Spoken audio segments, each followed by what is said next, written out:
Assalamualaikum warahmatullahi wabarakatuh. Izinkan saya untuk mempresentasikan salah satu tugas dari mata kuliah logistik halal tentang membuat presentasi tentang metode penelitian. Dalam hal ini saya akan membawakan judul Green Purchasing Behavior in the Era of COVID-19 Pandemic.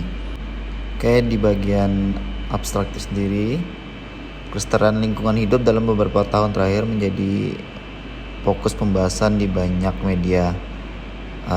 Tidak lagi hanya sekedar permasalahan kerusakan fisik lingkungan seperti sampah, kemudian hutan dan pemanasan global, namun telah berkembang ke arah pembahasan perubahan perilaku manusia dalam mengkonsumsi produk-produk yang berkaitan dengan lingkungan hidup atau green product.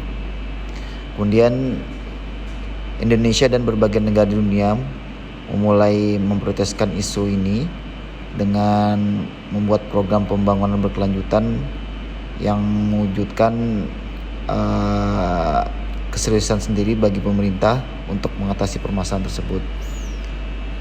Konsep green product ini telah diterapkan di perusahaan mulai dari produksi hingga menghasilkan produk yang ramah lingkungan, sehingga prosesnya dapat digunakan oleh pengguna air atau konsumen. Kemudian di penghujung 2019, kemunculan pandemi COVID-19 menimbulkan ketakutan besar di seluruh dunia, dan dampak pandemi ini berupa ketidakpastian yang berkelanjutan, sehingga ketakutan masyarakat terhadap berkelanjutan COVID-19 telah meningkatkan niat mereka untuk membeli produk yang ramah lingkungan. Kemudian tinjauan pustaka dan hipotesis pandemi COVID-19, ketakutan akan pandemi tersebut berdampak signifikan terhadap pembelian terhadap green purchasing. Kemudian pengetahuan lingkungan itu berpengaruh signifikan terhadap perilaku pembelian perilaku green purchasing itu sendiri. Kemudian keseriusan masalah lingkungan yang dirasakan itu berupa persepsi keseriusan permasalahan lingkungan berpengaruh terhadap green environment, masalah lingkungan seperti pencemaran tanah, air, dan udara yang sering diberitakan di media. Kemudian sikap konsumen, sikap terhadap lingkungan memberikan pengaruh yang signifikan terhadap perilaku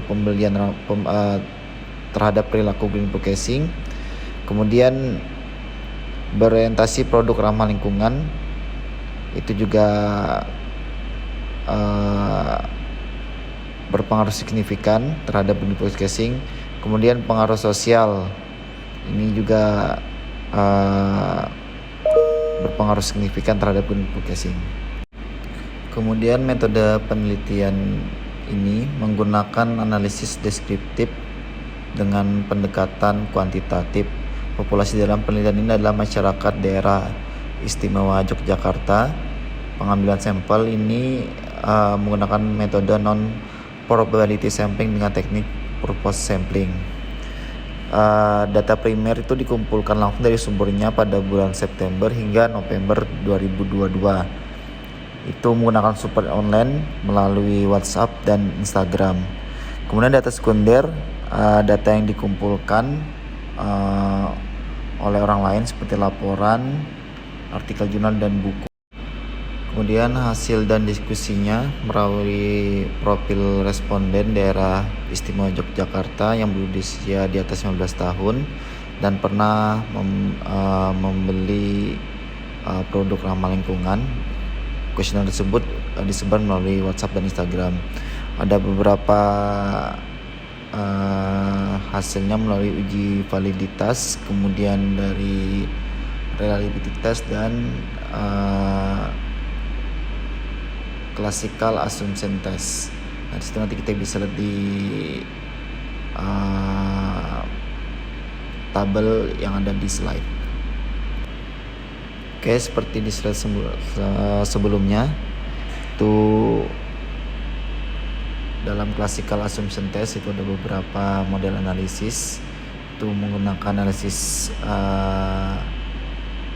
regresi linear berganda, kemudian ada simultaneous t-test, kemudian ada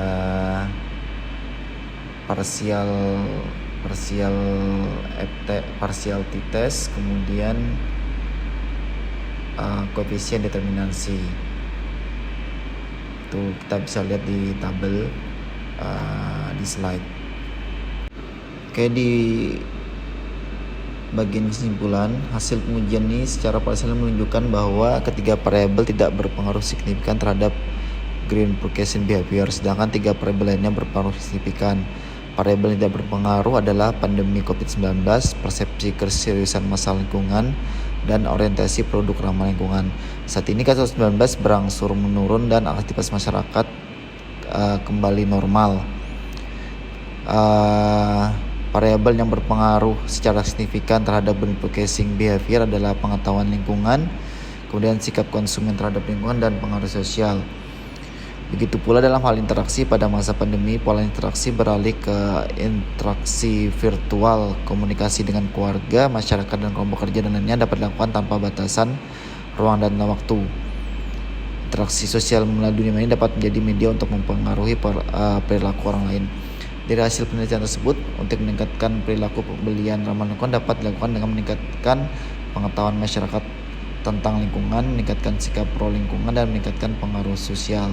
Hal ini dapat dilakukan melalui edukasi dan informasi kepada masyarakat tentang berbagai hal terkait kelestarian lingkungan hidup dan dampak perilaku konsumen yang diberitakan dan atau diinformasikan melalui media online.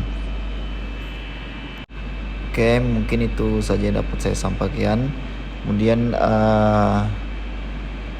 metode penelitian ini itu dilakukan oleh Christian Sri Murtani dari Universitas Widya Mataram Indonesia. Itu dipublish tanggal 30 Juli 2023. Terima kasih. Assalamualaikum warahmatullahi wabarakatuh.